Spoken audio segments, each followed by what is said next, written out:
بسم اللہ الرحمن الرحیم۔ السلام علیکم دوستو، امید ہے کہ آپ سب خیریت سے ہوں گے۔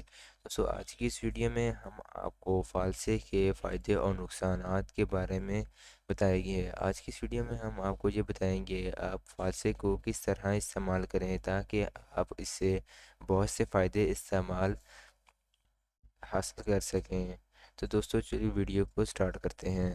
اگر ہم لوگ فالسے کا صحیح طریقے سے استعمال کریں گے تو ہمارا جسم اس سے کئی خطرناک بیماریوں سے بچ سکتا ہے، اور اگر ہم اس کا غلط استعمال کریں گے تو ہمیں بہت سے نقصانات بھی اٹھانے پڑ سکتے ہیں۔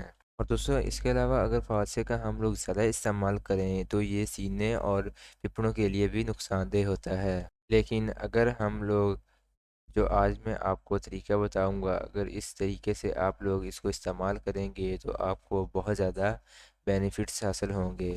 دوستو آپ نے رات کو 1 کپ پانی میں 1 چمچ گوند کتیرا اور 3 آلو بخارے بھگو کر رکھ دیں، اور صبح کو اس کو ہاتھ کی مدد سے اچھی طرح مسل لیں اور پانی نتھار لیں، اور اس کے بعد آپ نے 2 کپ دھلے ہوئے فالسے بلینڈر میں ڈال لیں، اور جو ہم نے آلو بخارے اور گوند کتیرے کا پانی بنایا تھا اس کو اس میں ایڈ کریں، اور اس کے علاوہ 8 گلاس آپ نے ٹھنڈا پانی بھی اس میں شامل کر لینا ہے۔ اس کے علاوہ 4 چمچ چینی اور آدھا چائے کا چمچ کالا نمک استعمال کریں۔ آپ کو بتاتے چلیں چینی اور کالا نمک ڈالنے سے فالسے کی اصلاح ہوتی ہے۔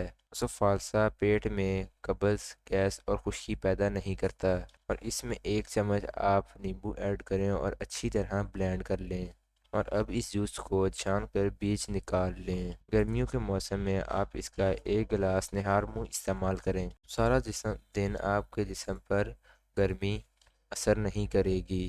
اس جوس کا استعمال گرمی کے بخار کو فوراً دور کر دیتا ہے۔ سر درد اور قہوے میں اس کا استعمال بہت ہی مفید ہوتا ہے۔ اس جوس کا روزانہ استعمال دل کو مضبوط بناتا ہے، اور اس کے علاوہ معدے اور جگر کو طاقت دیتا ہے اور پیاس کی شدت کو کم کرتا ہے۔ معدے اور سینے کی جلن کو بھی دور کر دیتا ہے۔ دل کی گھبراہٹ اور بے چینی کو ختم کرتا ہے۔ فالسا وٹامن سی سے بھرپور ہوتا ہے، اس لیے اس کا استعمال گردے کے مریضوں کے لیے بہت ہی مفید مانا جاتا ہے۔ تو دوستو یہ تھی ہماری آج کی فالسے کے اوپر ویڈیو۔ امید ہے کہ ویڈیو پسند آئی ہوگی۔ ویڈیو کو لائک کریں، شیئر کریں، کمنٹ کریں اور چینل کو سبسکرائب کریں۔ اجازت دیں، اللہ حافظ۔